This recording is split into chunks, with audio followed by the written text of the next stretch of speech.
Good morning and happy Monday. Welcome to our actual news of the day.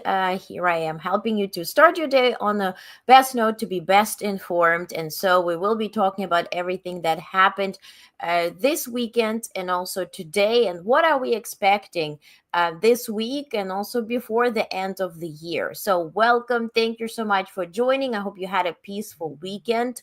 I hope you got some Z's or got the presents, whatever you need to get, and whatever you're celebrating, maybe still celebrating. I hope you're having fun and wonderful holiday time, either alone or with loved ones, whatever floats your boat. So thank you so much for joining. We will start with, of course, the biggest news that came unfortunately last night that former President Carter passed away peacefully in his home in Georgia at 100 years old. Of course, we anticipated that this was coming, and but again, you're always caught by surprise. And so, with sorrow and gratitude, we're remembering Jimmy Carter and President Biden. Scheduled yesterday, although he's currently on vacation in U.S. Virgin Islands. He scheduled a live address to the nation, and he spoke about Jimmy Carter, and that's what I want to begin with today. So let's listen to President Biden talking about Jimmy Carter and announcing his passing. Take a look. Let's hit play. You know, this is a sad day, but it brings back an incredible amount of good memories. Today, America and the world, in my view, lost a remarkable leader. He was a statesman and humanitarian. And Jill and I lost a dear friend. I've been hanging out with Jimmy Carter for over 50 years, it dawned on me. And I had countless conversations over those years. I always would be proud to say that he used to kid me about it, that I was the first national figure to endorse him in 1976 when he ran for president. There was an overwhelming reason for it, his character. What I find extraordinary about Jimmy Carter, though, is that millions of people all around the world, all over the world, feel they lost a friend as well, even though they never met him. And that's because Jimmy Carter lived a life measured not by words, but by his deeds. Just look at his life's work. He worked to eradicate disease, not just at home, but around the world. He forged peace, advanced civil rights, human rights, promoted free and fair elections around the world. He built housing for the homeless with his own hands. And his compassion and moral clarity lifted people up and changed lives and saved lives all over the globe. Jimmy Carter was just as courageous in his battle against cancer as he was in everything in his life. Cancer was a common bond between our two families, as in many other families. And our son Bo died. When he died, Jimmy and Rosalind were there to help us heal. Jimmy knew the ravage of the disease too well. He lost his father, his brother, his sisters to this terrible disease. So when Jimmy was diagnosed, we did our best to comfort him. We met with him down in Plains. We met with him. And anyway, we talked and shared our beliefs that as a nation, we have the talent. We have the talent and the resources to one day end cancer as we know it if we make the investments. He believed that like I do. I'll always cherish having seen Jimmy and Rosalind Carter together. Theirs was a love affair of the ages. While we'll miss them both dearly, I do take some solace, and our kids were saying it, that they're united once again. We're going to remain forever in our hearts, but they're together again. The entire Carter family, on behalf of the world, the whole nation, we send our whole heartfelt sympathies and gratitude. Our gratitude for sharing President Carter with us for so many years. You know, Jimmy Carter stands as a model of what it means to live a life of meaning and purpose, life of principle, faith, and humility. His life dedicated to others. You know, he was like my dad. He thought that, he said, Joey, a job's about a lot more than a paycheck. It's about dignity, your dignity. And so then he proceeded recalling personal memories. And when asked by the press pool, who is currently in U.S. Virgin Islands, what does President Biden associate with Jimmy Carter? And he said, decency, decency, decency. And this is exactly what we're going to be missing. What makes this very, very special, I mentioned President is currently on vacation. And this is how it looked like when he went live. You see the First Lady standing there in support. This is something that a lot of people can be jealous of. This is a team spirit. And of course, when we speak about Jimmy Carter and Rosalind Carter, it's such a match made in heaven. And they both are side by side now, which is, sorrow, but a happy thought, right? If we think about them. But currently, we do have First Lady and our president who are as good as such a lovely team together, and very, a portrayal of team spirit and wonderful union. I personally had a chance and honor of meeting Jimmy Carter in 2014. I wrote my dissertation while working at the UN, and he used it for his book. And then we met and he signed the book for me. And since then, I was awaiting the cards on Thanksgiving. This was first year without Rosalind, so we did not receive a card. And it had the whole family in it. And in my article yesterday that I wrote dedicated to Jimmy Carter, I posted, pictures of the book and the cards, and that they personally always signed. It was Jimmy and Rosalind. And so, well, a life well lived. If anybody can say that, that's certainly the Carters. Now, President Joe Biden has ordered the U.S. flag to be flown at half staff for 30 days in honor of late President Jimmy Carter, in accordance with his constitutional authority. This includes all public buildings, military posts, naval stations, and U.S. embassies abroad. Additionally, the armed forces will render appropriate honors, and January 9th, 2025 will be designated as a national day of mourning. Americans are encouraged to gather in places of worship to honor President Carter's memory, with an invitation extended to the global community to join in the observance.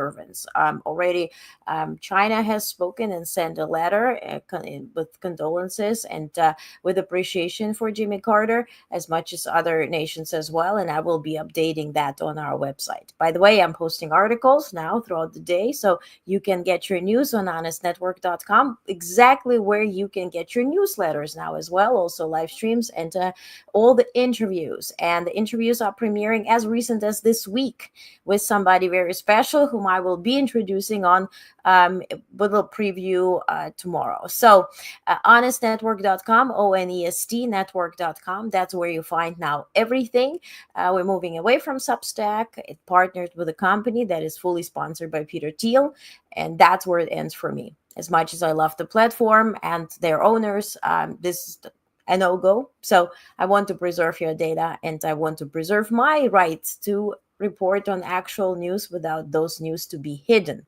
So also throughout the day, you can find all the articles there. And then by the end of the day, you get your newsletter with the podcast. By the way, if you're not listening to podcasts yet, Actual News is available everywhere, literally on every platform, including your newsletter. So if you do subscribe on honestnetwork.com for your newsletters, there is tab and you can listen to the newsletter to the podcast without leaving the newsletter. So it's like an audio version of the newsletter, if you will, and you will be receiving it today. So I go live around 9:30 or 10 a.m. With Actual News with video, and then 5 p.m. you're getting your newsletter with the podcast. So that's the drill. All right, and the interviews are always then premiering in the evening at 8 p.m., where we used to have our PM Actual News. Okay, so throughout the day, you're going to get your actual coverage, actual news coverage in all different formats. What I also wanted to say about President Carter, there's some interesting stories, for instance, like this one. I'm not sure if you've known that. During the world's first nuclear reactor meltdown, a 28-year-old U.S. naval officer was brought in to lead a team of 24 men and courageously had himself lowered into the damaged reactor. That week, he and his team exposed themselves to 1,000 times the level of radiation considered safe by today's standards. The naval officer was Jimmy Carter. And this is what Jimmy Carter wrote after the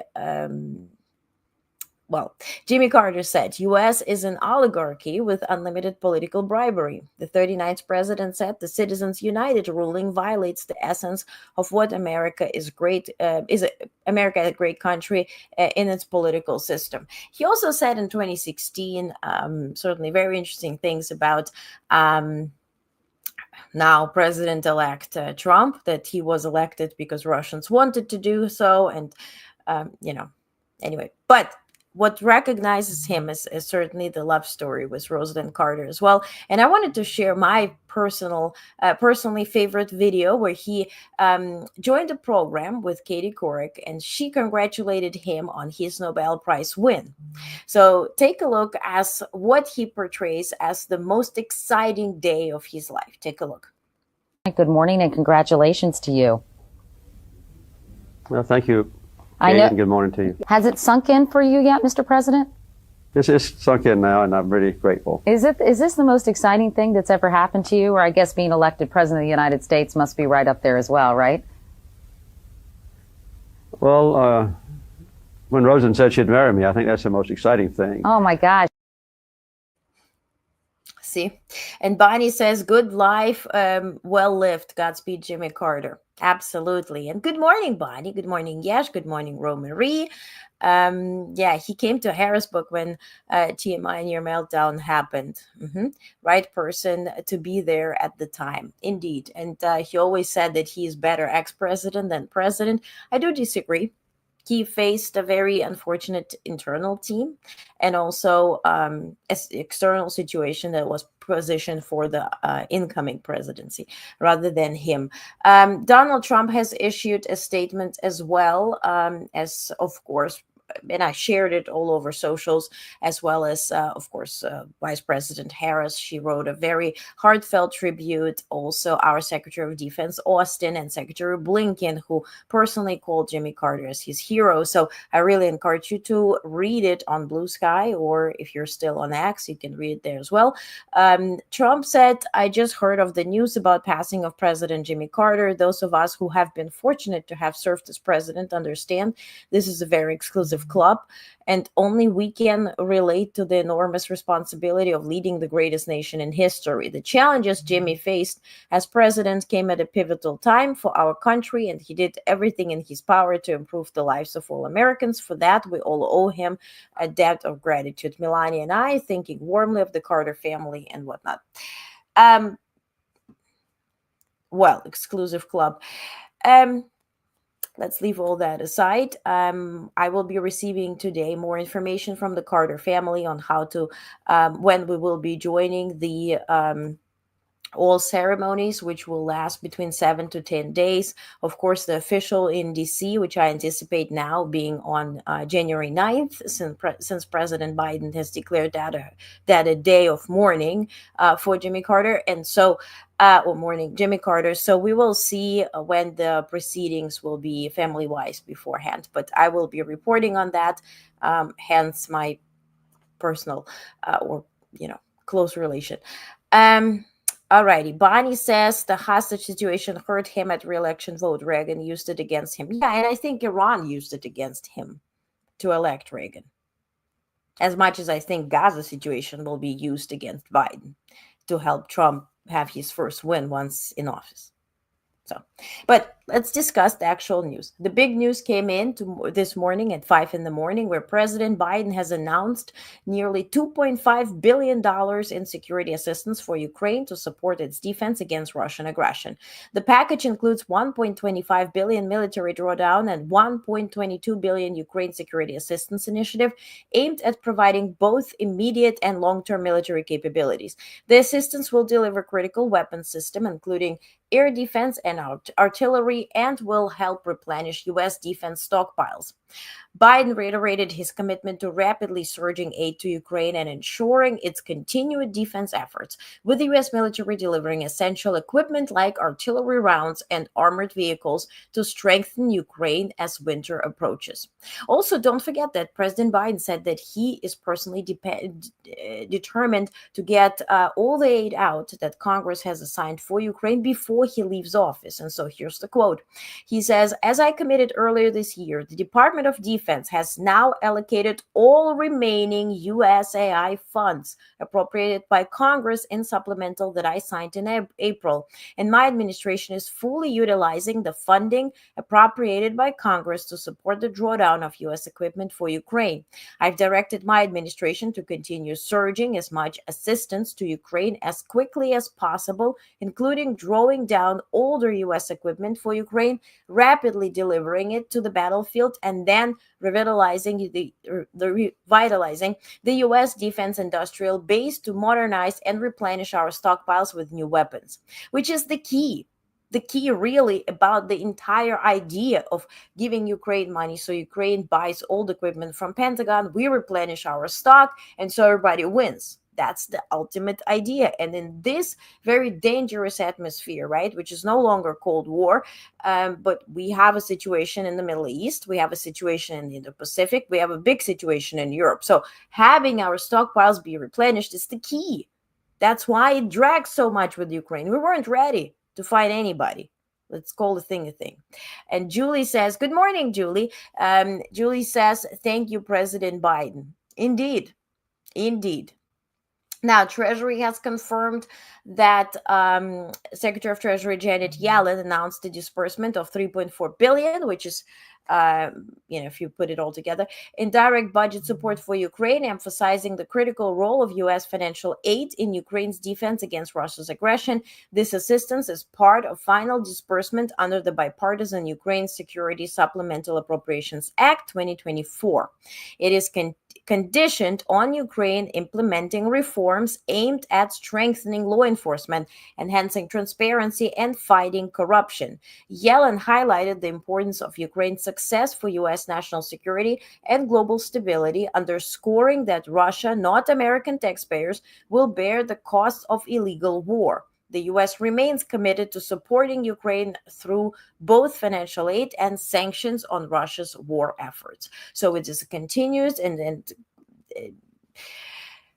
an effort that is not coming just from the White House and Department of State, but also from the Treasury as well. So on another note, the Treasury, specifically, Secretary Yellen has wrote a letter over the weekend. I shared it in articles on our website, honestnetwork.com. But here's a readout. U.S. Treasury Secretary Yellen has warned lawmakers that extraordinary measures may be required as early as January 14th of this coming year, so in good about 2 weeks, to prevent the United States from defaulting on its debt. In a letter to Congress, Yellen urged swift action to protect the nation's creditworthiness. The Treasury anticipates $54 billion reduction in U.S. debt on January 2nd, tied to redemption of securities related to Medicare payments. However, Yellen noted that debt ceiling suspended under 2023 budget deal will be reached between January 14 and 23rd, necessitating extraordinary measures to keep the government operational. Congress must address the debt ceiling by next year to avoid a default, which could have catastrophic economic implications. Historically, Congress has adjusted the debt limit 103 times since its first cap of $45 billion was set in 1939. Today, publicly held debt stands at 98% of U.S. GDP, a significant increase from 32% in 2001. Failure to act would prevent the Treasury from meeting its obligations, underlining the urgency of bipartisan cooperation on its politically fraught issue. And today, President-elect Trump said that if Congress were to do so, it would be, quote, the dumbest thing ever. So, as to security, on Friday, we had a gaggle with John Kirby, but also with someone very special, Ann Neuberger, who is U.S. Deputy National Security Advisor for Cyber and Emerging Technology. And she spoke about the new proposed ruling by the White House. Healthcare organizations may face new cybersecurity mandates to prevent leaks of sensitive patient information following cyber attacks on major entities like Ascension and United Health, according to Ann Neuberger. Speaking to reporters on Friday, she emphasized the urgency of these measures, citing the more than 167 Americans affected by healthcare data breaches in 2023 alone. 167 million. It's more than half. The proposed rules introduced by Department of Health and Human Services aim to strengthen cybersecurity under Health Insurance Portability and Accountability Act, right? The so-known HIPAA or HIPAA. Key measures include mandatory data encryption to render leaked information inaccessible and compliance checks to ensure networks adhere to updated cybersecurity standards. This initiative is projected to cost $9 billion in its first year, and from then on, $6 billion annually. Neuberger highlighted, or over the next 4 years, Neuberger highlighted a staggering rise in large-scale healthcare breaches since 2019, with hacking incidents up by 89% and ransomware attacks up by 102%. Hackers targeting hospitals and healthcare data have forced facilities to operate manually and expose sensitive information, including mental health records, on the dark web. Such breaches create opportunities for blackmail and threaten patient privacy. Quote, one of the most troubling issues we face is hacking of hospitals and healthcare data, unquote, Neuberger said, and HHS has yet to comment on that. And of course, this will probably fall into the lap of RFK Jr. if he were to be confirmed, right, to lead the HHS. Now, the other side of hacking, AT&T finally acknowledged a cyber espionage attack by the Chinese-linked Salt Typhoon operation, but assured the public that U.S. networks are now secure. Wink, wink. According to the company, the attack targeted a small number of individuals of foreign intelligence interest with minimal compromised information identified. The U.S. Cybersecurity and Infrastructure Security Agency previously reported that Salt Typhoon hackers infiltrated multiple telecom companies, including AT&T and Verizon, gaining the ability to locate individuals and intercept phone calls. In response, senior officials are advised to adopt end-to-end encrypted communication apps. And by the way, they also shared that, they hacked one person who had access to entire systems. So this doesn't work in this day and age. So they have to adhere and act according to already current policies. Not neglecting it as much as, we all hate this type of thing. You log in somewhere and then you get to get a message and type a code. And, Apple now has this automatic code thing, typing, whatever, which helps. But I know it's annoying, but it also applies to us as much as to any type of officials to act according to the rules, right? So, U.S. Appeals Court has reinstated a nationwide injunction halting the enforcement of Corporate Transparency Act. This is an act that has been put by the Treasury Department to disclose the final or the receivers of profits, so to speak, of any company that operates in the U.S. So I filled it out. I have no problems filling it out. Any LLC or any company, corporation, anybody who is acting or has a business in the United States has to fill it out, where it goes very detailed, though, where you have to say who is getting the final profits of any company, right?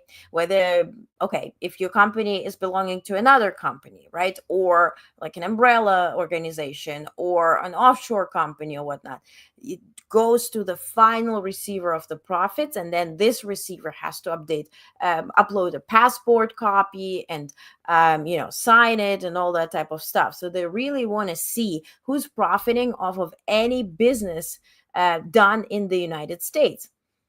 Which, of course, international companies, Russians, Chinese, Saudis, they don't want to do that. Who wants to upload your own passport? Give it to U.S. Treasury.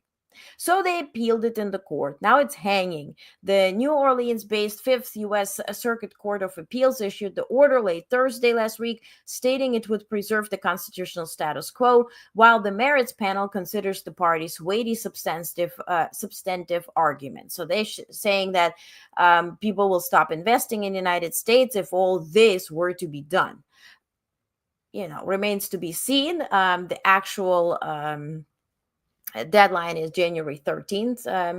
If you have an LLC and you have no problem putting it, I think upload it, act by the rules. And if you're shady, then wait. Hospitals stand to lax on cybersecurity, Bonnie says. Indeed. And also many others too, right? Even if you go to DMV or anything, how much proof is there as to who is requesting what? Not much, right? Now, as to TikTok, it was a crazy Friday afternoon. So remember I told you just now that Substack partnered with a company. So there's a company, it's called The Free Press, ironically, which is owned by Peter Thiel. And it's, I guess it's sponsored now by Peter Thiel. It was created by two journalists from New York Times, two women who put it all together. So now they partner with Peter Thiel, and they partner now with Substack. So they unite with Substack and whatnot. Now, these two journalists were in Supreme Court debating in favor of TikTok, saying that if TikTok were to be closed, they will, American people will lose the opportunity for international media, which is sort of somehow a breach of freedom of speech and information on our end. So U.S. law against Chinese-owned TikTok evokes the censorship regimes put in place by United States authoritarian enemies, free speech advocates told the Supreme Court on Friday. And these people are those advocates. So PEN America, it's Columbia University's Knight First Amendment Institute, and this Free Press people urged the country's highest court to strike down the federal TikTok law, which seeks to ban the app or force its sale. And this is my whole idea. Sell the assets. Sell the database that is operating in the United States. You don't have to ban TikTok. Nobody's losing business. They just need to belong to American owner. So why are we calling it a ban? If it literally has national security threats, why are we calling it a ban? Because China said we're prohibited to sell this. Why? Can't any other American company replicate TikTok? I mean, Zuckerberg already replicated all of it. Replicated Snapchat. That's how the stories came, right? The stories that expire in 24 hours in Instagram and Facebook and WhatsApp and everywhere. And then he did a replica of TikTok. That's where Reels came through. So, I mean, anyway, who also spoke about in front of Supreme Court is also President-elect Trump, the one who did file this entire ban in 2019. He started with it. So Trump has petitioned Supreme Court to delay the deadline for potential TikTok ban, which currently is set for the day before his inauguration, January 19th. Trump's attorney argued that the former president's unique skills and mandate make him the ideal figure to negotiate a resolution. Unique skills, very interesting. The main investor in TikTok, Chinese billionaire Jeff Yes, right? Or he's a billionaire. I'm not sure if he's Chinese, but it's a billionaire in just Chinese TikTok app. Main investor, Matt in Mar-a-Lago. And made a donation, somewhere very close to $1 billion. So it's like 98 million something, or 99 or 97. Don't quote me on that. Very close to 1 billion. After that, Trump spoke in favor of TikTok, and then he will handle it, and he will make sure that everything is tip-top notch. Remains to be seen. Now, as to MAGA, William Webster, who's 100 years old, former FBI director, and President Carter and Reagan CIA director, right? Was CIA director under those presidents, where we used not to fire CIA directors with each administration, right? The good old America. He has called on the Senate to reject the nominations of Kash Patel and Tulsi Gabbard. Webster emphasized the need for nonpartisan leadership and experience in key positions, stressing that the safety of the American people and the families of senators depends on these qualities. Now, the big fight is among, of course, MAGA, right? The Silicon MAGA, Silicon Valley MAGA, and the Redneck MAGA about H-1B visas. In short, and there's a bunch of tweets, I recorded videos, I did a summary of all this Laura Loomer versus Musk versus all of this. You can read it, you can watch it. In short, H-1B visas are given to international workers who have exceptional abilities. They come here, usually they work in tech, but it's also very, from my experience, I know that it's very much used in sports as well. The good part for an international worker is that they can work in the United States, they pay tax, they can work as an American citizen, but they are on a visa. The good thing for employer is that they are restricted to one employer. Each H-1B visa comes with a specific employer. You cannot come to the United States to work for company X with your visa and then switch to company Y because circumstances changed. Maybe you got fired, maybe company went bankrupt, yada, yada. It doesn't work. You have to go back to your home country, and the new company would need to file it for you again for you to re-enter. So this is what gives bad employers an opportunity to lower the wages, right? To not pay for overtime, but push people to work overtime and whatnot, because people are vulnerable, right? They come here, maybe with family, maybe alone, maybe they already built family. So you don't want to, go back and forth. Also, only one way for this H-1B worker to get a green card, which will then later, hopefully, in everybody's terms, lead to a citizenship in the United States, is only if this person, and I know it from experience of my friends and alike. I was not on H-1B visa. I was a student here. But anyway, I digress.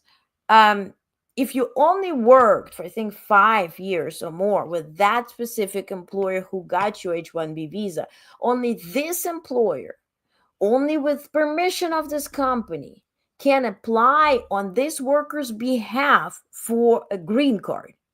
Follow me? So, what is done in sports very often is that people come in here on this H-1B visas, they work for 5 years. When it comes to releasing the employee, hence applying for green card is there, employee can leave, right? Or open their own company and, be a normal human. That's when companies cancel contracts and person goes back. That happens in 90% of cases. In sports, in tech, nobody wants somebody who's experienced, has contacts, speaks English, can open their own enterprise. Nobody wants that. In sports, nobody wants new schools, right? If somebody was a fabulous, whatever athlete for 5 years, very dependent on the club or company or a team that got them there, nobody wants them to be, playing for another team or opening their own school or whatever. That's when they ship them back. That's what usually is here. It's very beneficial, yes, for an employee to come here, but unless they get married or get off this H-1B hook, they can't really stay here. And Julie, to your point, legal slavery, exactly. So if a person is not proactive in terms of building family, getting married or whatever, right, to get off this H-1B route, immigration-wise, they will be going back. It's very rare that somebody stays here. It did happen. Companies did file for green cards. I know it personally from my experience of those who I know personally, but it's very rare. It's not common. So people like Musk, who really built companies on H-1B visa workers, right? They built SpaceX and Twitter and Shitter and all of this, right? Based on those, and Tesla as well. They pay them $70K, which is very low for an IT engineer. It's half of what they've been promised, right?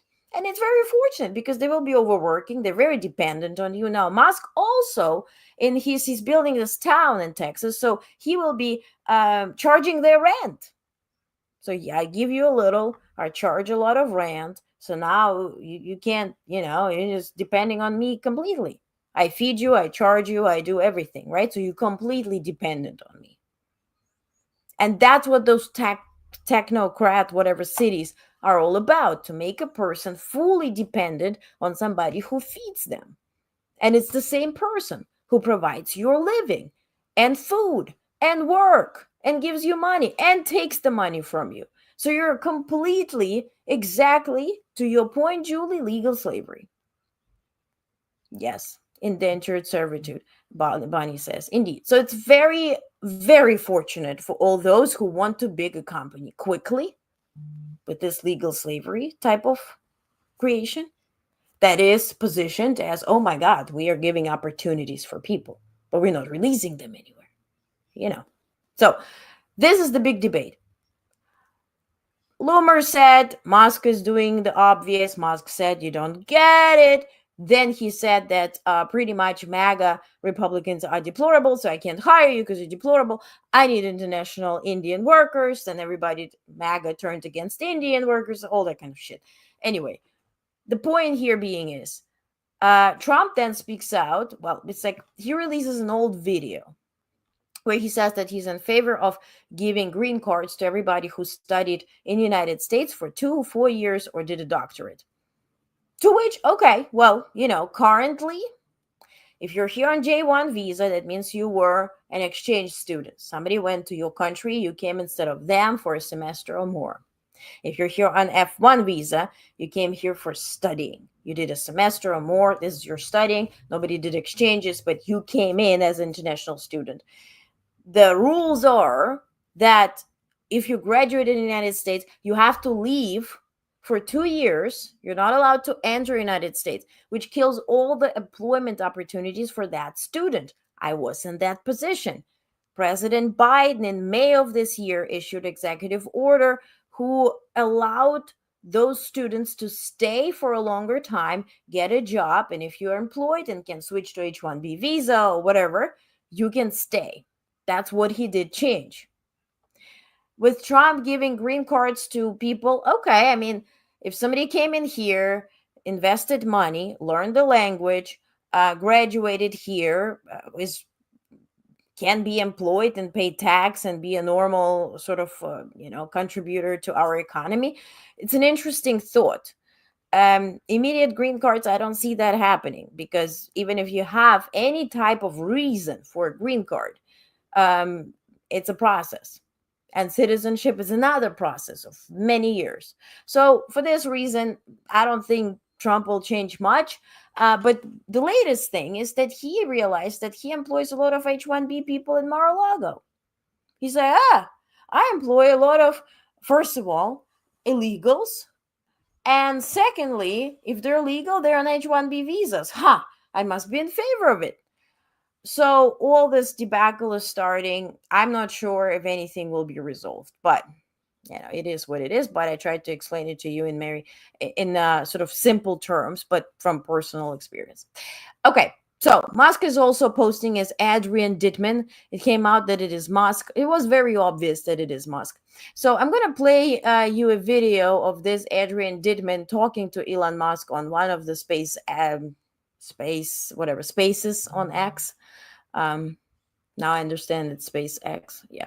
Anyway, so take a listen. You decide for you if it's Musk talking to himself or not. Her primary focus is basically not just a problem with the product, but it seems to be a problem with Elon and anything Elon like, given that I was literally the first thing she posted about. It's kind of obvious at this point that you have more of a problem with the person than you do with the product, which I think kind of invalidates any data point. So this is from March. He then went live with himself, one-on-one, started speaking to himself, saying, oh, it's not you. No, it's me. Oh, you're different. Oh, yeah, people think we're one, but we're not. All this nonsense went through the weekend. He also joined the SpaceX where he started fighting with somebody about rocket fuel. And then ultimately he blabbered, but that's how I send rockets. Not sure if Adrian Whitman is sending rockets anytime soon, but Musk's transgender daughter, Vivian, posted this on her account on Reddit. She says, Adrian Whitman is this weird alter ego account, he allegedly, so I don't get sued, uses on Twitter. It has the exact same voice, accent, mannerisms, way of speaking, viewpoints, etc. The first time I heard a clip of him speaking, I got the exact same chills running down my spine from when I was a child from hearing his voice. Personally, I entirely believe it's him, and I don't think it's particularly subtle. I agree, but again, let's use the word allegedly so nobody gets sued. We don't know. Now, he comments on his own Twitter. Musk himself posts a picture with him and son X and says, "My son, Lil X, loves clinging precautiously to my back and yelling monkey rights," to which Adrian says, "You're an amazing father, Elon. Your kids are very lucky to have you." You decide. Now, German politicians from both government and opposition criticized Elon Musk for mixing into their elections. Does that ring a bell? He put an opinion piece in the Welt am Sonntag. The Welt is published by sort of the German version of Murdoch, who is also publisher of Bild. And he's been sued many times by German government because he posts nasty pictures from any, like, let's say, a crash or anything, right?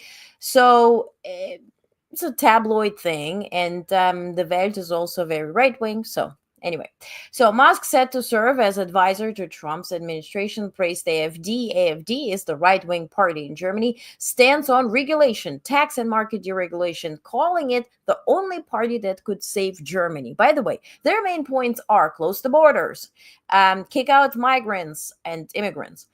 All of them are legal, by the way, in Germany. And cleanse the nation. That's what I personally heard in one of their speeches last week. And also ban abortion.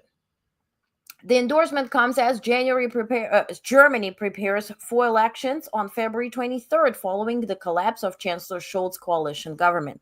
Politicians, including opposition leader Friedrich Merz, labeled Musk's intervention as intrusive, while Saskia Esken, Scholz's SPD, warned against external influences undermining democracy. Scholz made a statement himself, and he said, "Listen, it could be so hidden as in Romania, remember with TikTok, or it could be so in the open as in United States with the X and Twitter, but we will not allow." The good thing here is that the whole coalition came out from different parties and said, Musk, no. You're not buying your stuff here. You're not influencing our election. It's very nice that you learned how to do so in United States. Ain't gonna fly here. Let's see if this stands, but at least it was a good notion. Meanwhile, Mikhail Kavalishvili, this is the pro-Russian sort of Georgia dream, Georgia the country, has been now inaugurated or declared president on Sunday amid political crisis following the government's decision to freeze European Union application talks and move in a move that has sparked major protests. So Georgia, the country, is moving towards Russia, which can help them to become that satellite state, maybe even participate in the war against Ukraine. Julie says Elon needs to pass a drug test. If he doesn't, his government contract should be revoked. Goes for Trump too. Yeah. They say he passes them, but yeah. Okay, Russian President Putin issued a rare public apology to Azerbaijan President Aliyev after Azerbaijan Airlines flight crashed near Aktau, Kazakhstan, following Russian air defense activity against Ukrainian drones. Kremlin expressed condolences but stopped short of admitting responsibility, despite Azerbaijan's assertion that the plane was subjected to external interference in Russia's airspace. The crash killed 38 people, with 29 survivors reporting a loud bang before the incident. The tragedy highlights the risks of civilian aviation near conflict zones, drawing parallels to prior incidents involving civilian aircraft and military activity. I would say Russian military activity. Russia also announced plans to end its moratorium on deploying intermediate and shorter-range nuclear-capable missiles, citing U.S. deployment of similar weapons worldwide, their Foreign Minister Lavrov stated on Sunday.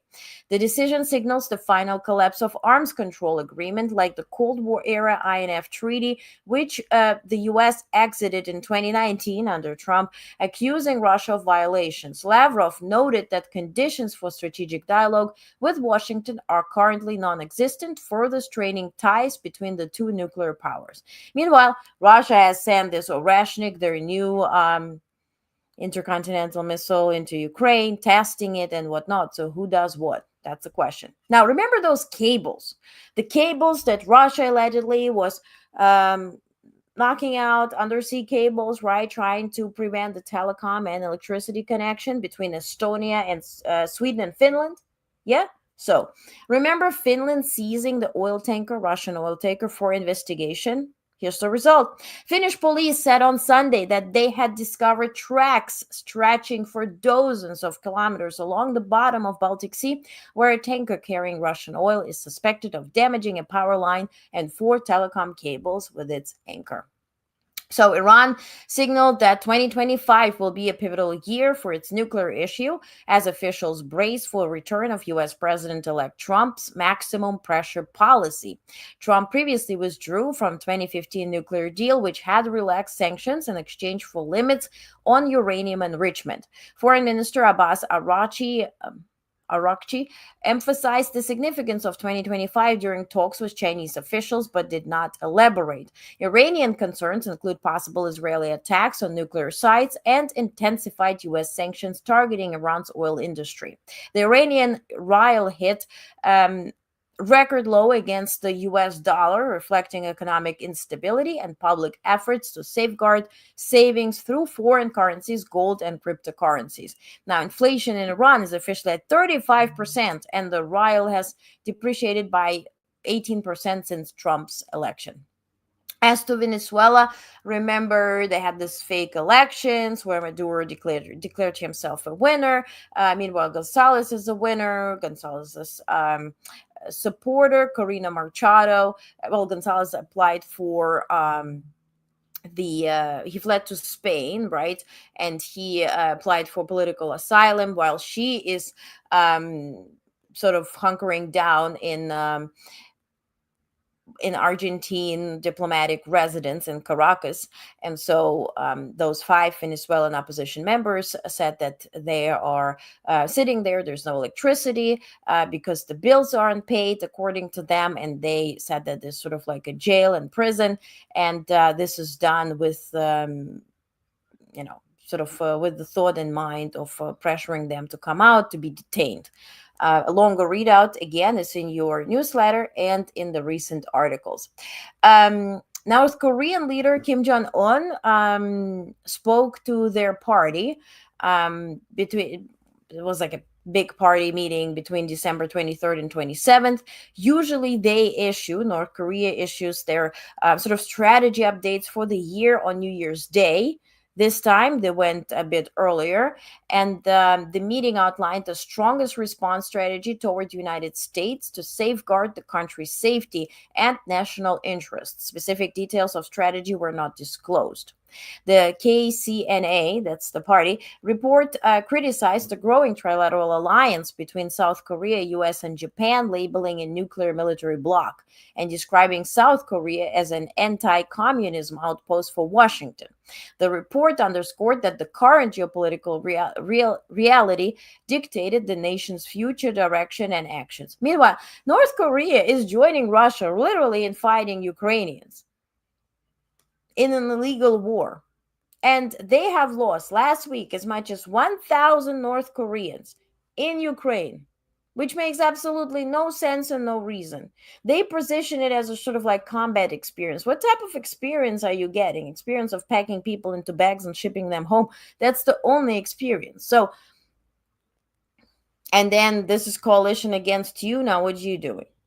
As to South Korea, you probably have heard this tragic incident, the death toll from the Jeju, whatever you pronounce it as, air crash in Muan, South Korea, now has climbed to 179 people, 181 on board. The plane takes off or tries to take off. Something happens with the landing gear or anything. And the officials now investigating potential causes, including possible landing gear malfunction and reports of a bird strike. But the plane is deviating. It's getting off the track, bumping into fence, explode. Obviously, it has full tank of gas. It explodes. 179 people passes away out of 181. Now, in a statement, President Joe Biden expressed condolences, saying, quote, "Jill and I are deeply saddened to learn of the loss of life. The American people share deep bonds of friendship with South Korean people, and our thoughts and prayers are with those impacted by this tragedy." Biden affirmed the U.S. readiness to provide assistance if needed. Now, what did happen this morning? It was added that a second South Korean Jeju Air Boeing 737 faced landing gear issues but returned safely. Yonhap, that's newspaper reports or media company. South Korea has ordered inspections of all Boeing 737-800s in the country. Now, is it a Boeing issue? Is it Russia trying to meddle with South Korea because South Korea said that they will send weapons, military aid, including soldiers, to Ukraine to fight North Koreans? That's a thought. Now, Netanyahu had a procedure yesterday. He had a surgery, which is an interesting response. So the reason behind it was UTI. He had UTI and urinary tract infection caused by benign prostate enlargement. But in response to that, he had a surgery to remove his prostate.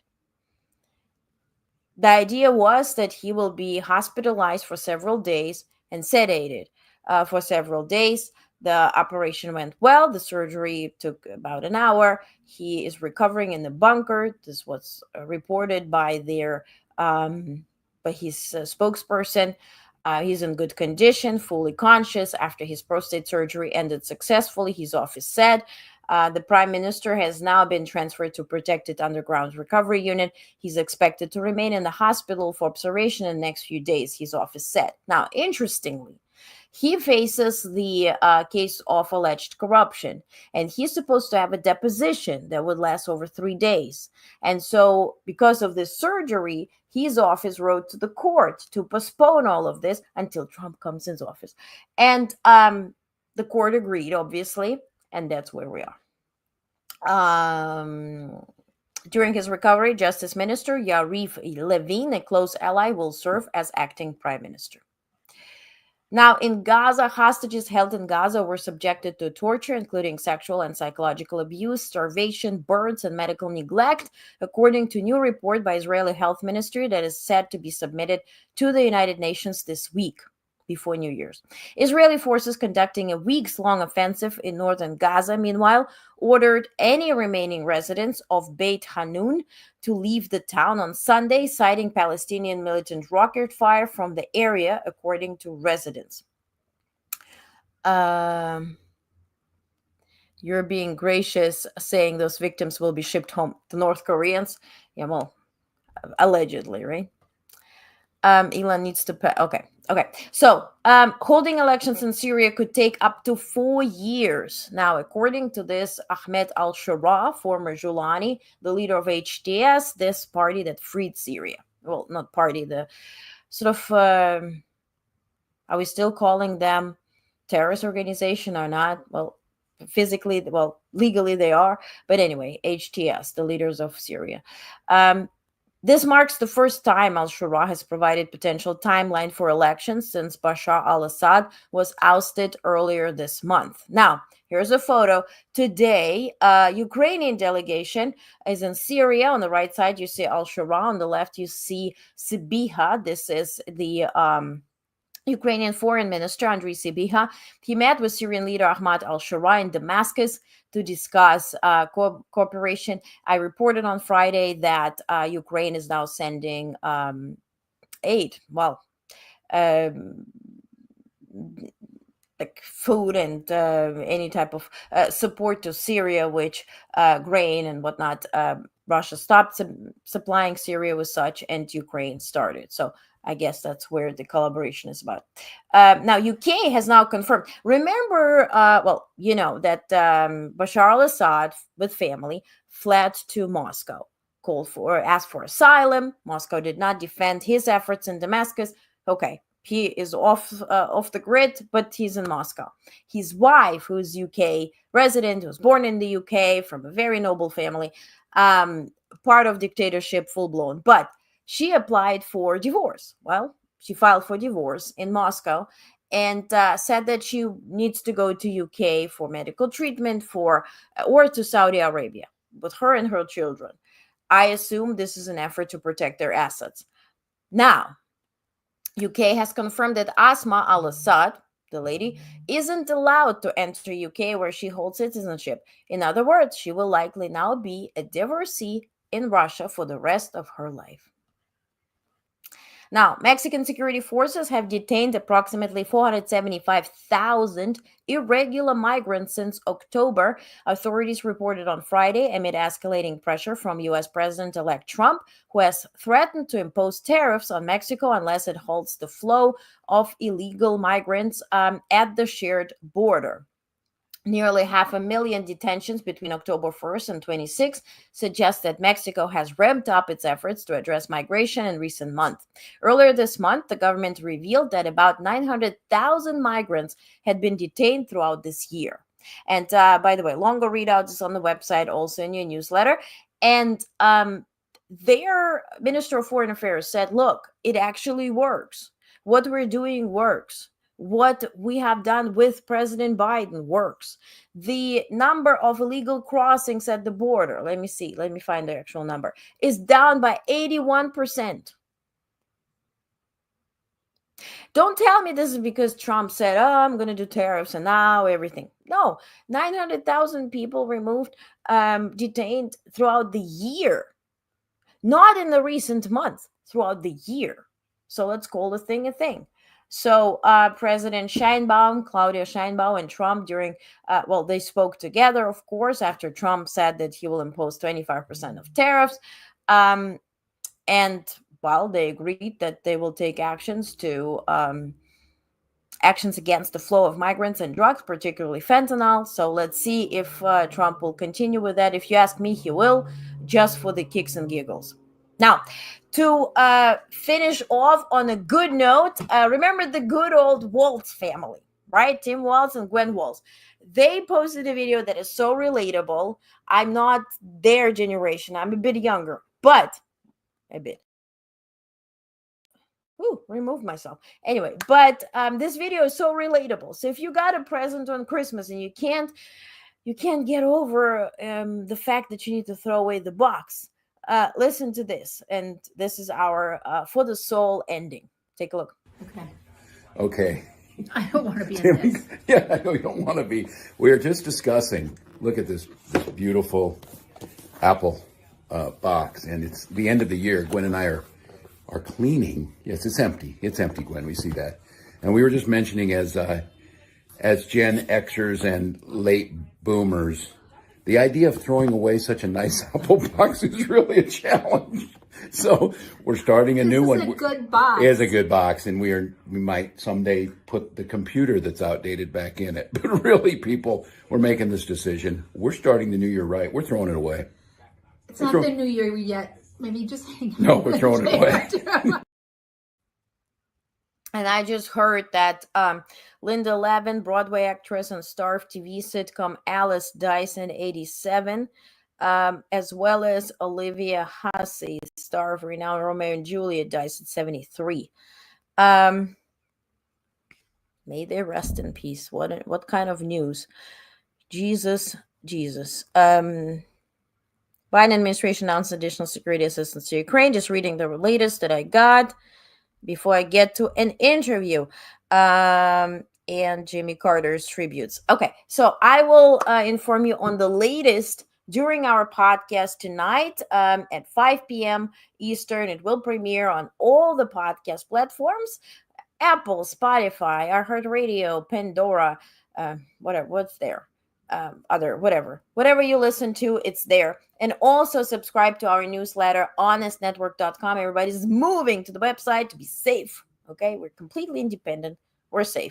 Honest, ONEST network.com. Again, throughout the day, articles, all the news are coming there because I don't want to feed, social media platforms. I want to keep everything in one spot. But I'm posting links to read the full article because as much as I like Blue Sky, it has very limited number of words or letters that you can put in a post. So always have to snap a picture, put a picture, attachment, so it's easier to write an article. So in the morning, we always meet for AM actual news around 9:30 a.m. And then around 5, I put the newsletter out and your podcast, which is also you can listen to inside the newsletter. Tap and listen. So please subscribe. And during the day, I update you with the actual news on socials and also on the website with full articles. All right. And then evenings, whenever we have an interview as recent as this week, you're going to be invited to watch a full interview. My intention for all interviews that I will be doing is to have, I call it evergreen content. As to, I don't look for clickbait. Yes, we will be addressing certain issues that are relevant, but something that you can watch today, tomorrow, in a year, so it's relevant and you meet extraordinary people. It will be actual news, interviews, and also another side of interviews that is beyond politics, where I interview international leaders on anything but politics. Let's meet them on a personal level. But the first interview will be in the topic of actual news, will be about drones over New York and New Jersey and the development of specific drones in Ukraine and how Americans actually helped to do so. So you will learn from a U.S. soldier, from somebody who fought in Ukraine, in Kharkiv region, that is obviously very close to me. I'm Kharkiv born, Ukrainian born U.S. citizen. So that will be our first interview that will premiere this week. So I will invite you to that and have some previews. And we will see each other tomorrow, per usual, everything as planned. And then we're off on the 1st, right? First, I don't estimate any news there. So first will be off. And then on the 2nd, we're fully blown, continuing as per usual. All right? So need to let them go, boxes. That is exactly, Bonnie. You're referring to the video of Waltz. Yeah, so I need to get to my interview. Thank you so much for watching. See you on the podcast and in the newsletter tonight and tomorrow at 9:30 a.m. for the actual news. All right? Have a peaceful day. Have a wonderful, wonderful week and the end of the year. All right. Bye, guys.